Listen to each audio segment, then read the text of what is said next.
আলুগুলো ফ্রাই করা হয়ে গেছে। এবার এই তেল অ্যাড না করে একটু খাড়া মশলা দিয়ে দেবো। খাড়া মশলার মধ্যে সমস্ত কিছুই আছে, জাস্ট দিয়ে দিলাম। এবার একসাথে এইটা দিয়ে দেবো, দিয়ে কিছুক্ষণ নাড়াচাড়া করে একটু ঢাকা দিয়ে দেবো। যেহেতু আমি রান্নায় গুঁড়ো লঙ্কা ব্যবহার করি না, ওই জন্য একটু কাঁচা লঙ্কা দিয়ে দেবো। তারপরে একটু নাড়াচাড়া করব। কাঁচা লঙ্কা দিলে একটু স্বাদটাও ভালো হয়। আর কী কী গুঁড়ো মশলা অ্যাড করছি সেটাও আমি দেখাবো।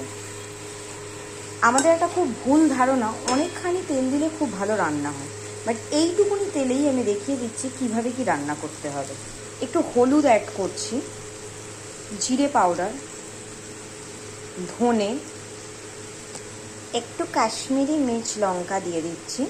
আমাদের ঘরে খুব একটা কেউ যেহেতু খায় না, কাঁচা লঙ্কার ঝালটাই আমরা বেশি দিই, গুঁড়ো লঙ্কাটা আমরা ইউজ করি না, তো হেলথের জন্যও ঠিক হয় না।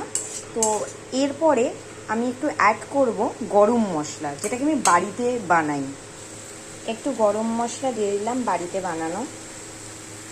সামান্য একটু ওয়াটার অ্যাড করব, যাতে মশলাটাকে ভাজতে সুবিধে হয় আমাদের। এরপর এটাকে 5 মিনিটস মতো একদম স্টিম করে চাপা দিয়ে দেবো, যাতে মশলাটা গলে যায়। এইবার যখন মশলাটা মোটামুটি একটু গলার পজিশন এসে, তখন আমি একটু আদা অ্যাড করব। আদাটা কিন্তু আমি কখনোই আগে অ্যাড করি না, বিকজ মশলাটা একটু যখন গলে যাবে তারপরেই আমি অ্যাড করাটা প্রেফার করি। আর আজকের আলুর দমটা যেহেতু আমি একদম শুকনো শুকনো গামাখা করব, তার জন্য আমি দেখাচ্ছি কিভাবে কি করতে হয়। এই অবধি আশা করি আপনারা সকলেই দেখেছেন, বুঝতে পেরেছেন। মাঝে মাঝে খুলে একটু নেড়ে নিতে হবে, কারণ যতক্ষণ না মশলাটা কষবে ততক্ষণ এটাকে হালকা হালকা জল দিয়ে কষাতে হবে। তো এইভাবে পুরোটা যখন গলে যাবে তখন আমরা এর মধ্যে আলুটা অ্যাড করব।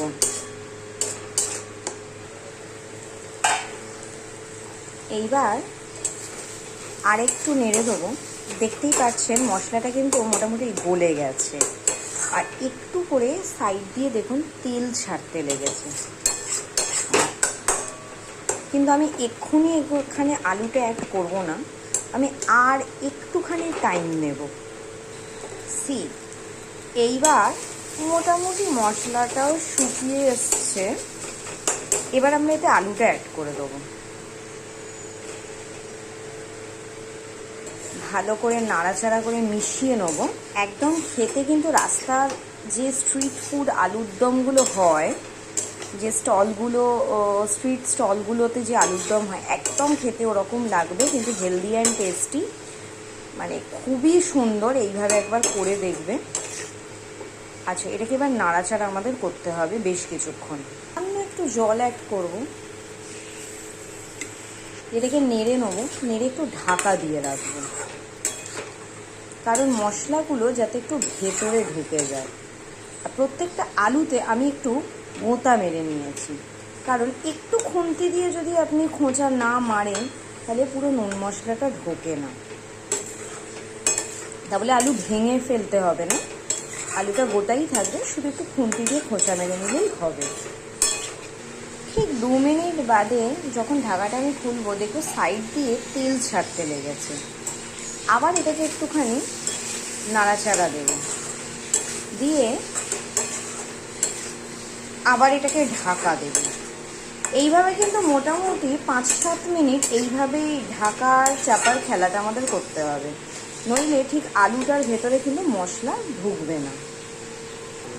আবার কিছুক্ষণ বাদে খুলে এটাকে দেখে নেব। এই যে এবার কড়াই লেগে লেগে যাচ্ছে, তার মানে এটা গা শুকনো হয়ে গেছে। তো এবার এটার মধ্যে যেটা একদম অন্যতম জিনিস অ্যাড করতে হবে, সেটা হচ্ছে একটু ধনেপাতা। আমি আগে থেকে কুচি করে রেখেছি, বেশি করে একটু ধনেপাতা দিয়ে দিতে হবে। দিয়ে ধনেপাতাটা মিশিয়ে নাড়িয়ে চাড়িয়ে নিয়ে একদম লাস্টে আমি একটু সিনামন পাউডার দেব।